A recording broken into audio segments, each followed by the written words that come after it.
नमस्कार मैत्रिणींनो, शुभांगी रेसिपीजमध्ये आपलं सर्वांचं स्वागत। आज आपण पाहणार आहोत बाटी। या बाटीसाठी लागणारे साहित्य आहे गव्हाचा जाडसर आटा, तेल किंवा तूप, मीठ आणि ओवा। आपण सर्वप्रथम हे पीठ घेऊन त्यामध्ये मीठ घालूया, त्यानंतर त्यात ओवा घालूया आणि हे जे पीठ आहे हे आपण थोडं थोडं पाणी घालून चांगलं घट्टसर असं मळून घेऊया। या पिठामध्ये एकदम पाणी ओतायचं नाही, थोडं थोडं घालायचं, नाहीतर पातळ जर झाला तर त्याच्या बाटी व्यवस्थित येणार नाहीत। म्हणून आता आपल्याला थोडं थोडं पाणी घालून हा गोळा आपला घट्टसर असा मळून घ्यायचा आहे।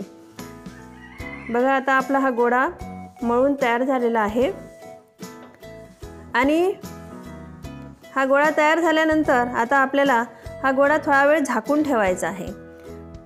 कमीत कमी 10 मिनिटपर्यंत हा गोळा आपल्याला झाकून ठेवायचा आहे। हा झाकून ठेवूया आणि झाकून ठेवल्यानंतर 10 मिनिटांनंतर परत आपल्याला बाटी बनवायची आहे। हा आपण गोळा आपण झाकून ठेवलेला आहे, 10 मिनिट झालेले आहेत। आता आपल्याला बाटी बनवायची आहे।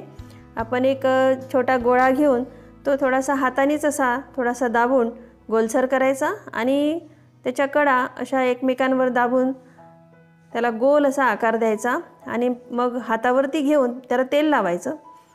तेल लावून ही बाटी आपण तयार करायची आहे। तुम्ही तूप सुद्धा लावू शकता तेलाऐवजी।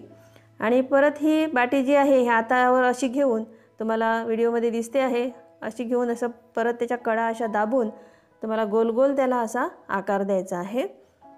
ह्या कडा अशा चांगल्या दाबून घ्यायच्या आणि असा गोलसर असा आकार देऊन त्याला अगदी असा गोल आकार देऊन वरचा गोळा जो आहे एक्स्ट्रा जे उरलेलं कणिक आहे ती काढून टाकायची।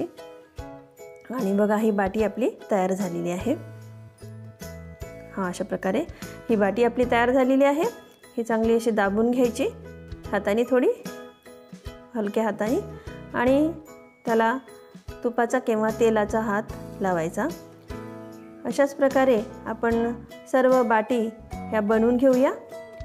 आणि सर्व बाटी बनवल्यानंतर बघा आता तुम्हाला परत एक बाटी बनवून दाखवत आहे।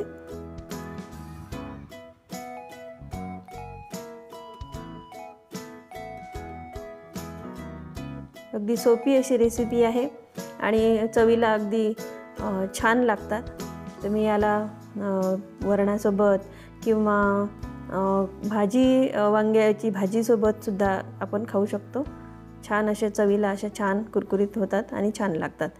ह्या बाटी बनवण्यासाठी आपल्याला एका कढईमध्ये पाणी गरम करायचं आहे आणि एक चाळणी घेऊन त्याच्या मापाचं भांडं, आपल्याकडे मापाचं भांडं नसेल तर कढईमध्ये काहीतरी वाटी वगैरे ठेवून त्यावर आपण एखादी परात ठेवू शकता आणि त्यावर हे वाफवू शकता। या चाळणीमध्ये आता ह्या बाटी ज्या आहेत तेल लावलेलं आहे आणि तेल लावून ह्या सगळ्या बाटी त्याच्यामध्ये ठेवलेल्या आहेत। आणि हे जे भांडं आहे छिद्र असलेलं आहे जाळीदार, हे जे भांडं आहे ते आपल्याला त्या कढईवर ठेवायचं आहे आणि वरून त्याच्या झाकण ठेवायचं आहे। बघा आता पहिल्यांदा आपण ह्या बाटी सगळ्या आपल्या चाळणीमध्ये ठेवलेल्या आहेत आणि हे बघा कशा प्रकारे ठेवलेल्या आहेत। तर इथे ती चाळणी अगदी मापाची आहे त्या पातेल्याच्या, म्हणजे त्या कढईच्या, आणि त्याच्यामुळं बाकी खाली ठेवायचं काही काम नाही। त्यावर आता झाकण ठेवूया, त्यावर बसेल असं। आपण ही परातच त्यावरती ठेवलेली आहे आणि आता बघा आपल्या बाटी ह्या वाफून अशा तयार झालेल्या आहे। त्याच्यामध्ये चमचा हे केल्यानंतर किंवा सुरी टाकल्यानंतर आपल्याला असं समजते की त्याला जर चिकटून आलं नाही तर ती बाटी आपली रेडी झालेली आहे।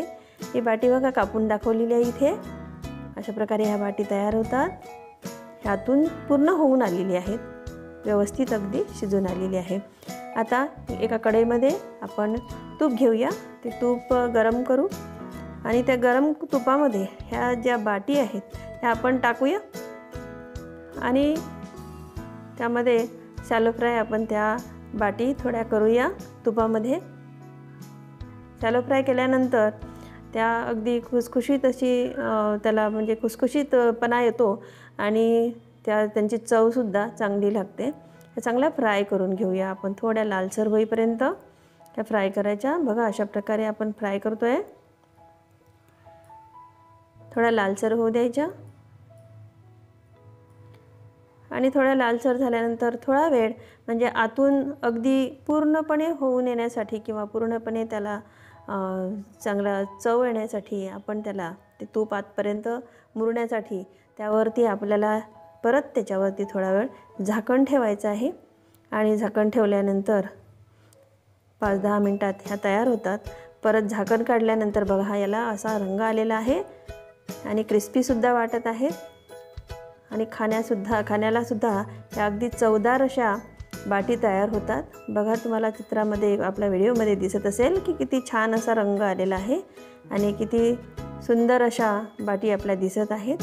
आणि अशा प्रकारे ही जी रेसिपी आहे आपली रेसिपी ही सर्वांना आवडेलच. साध्या व सोप्या नवनवीन रेसिपीज पाहण्यासाठी आमच्या शुभांगी रेसिपीज या चॅनलला लाईक आणि सबस्क्राईब जरूर करा.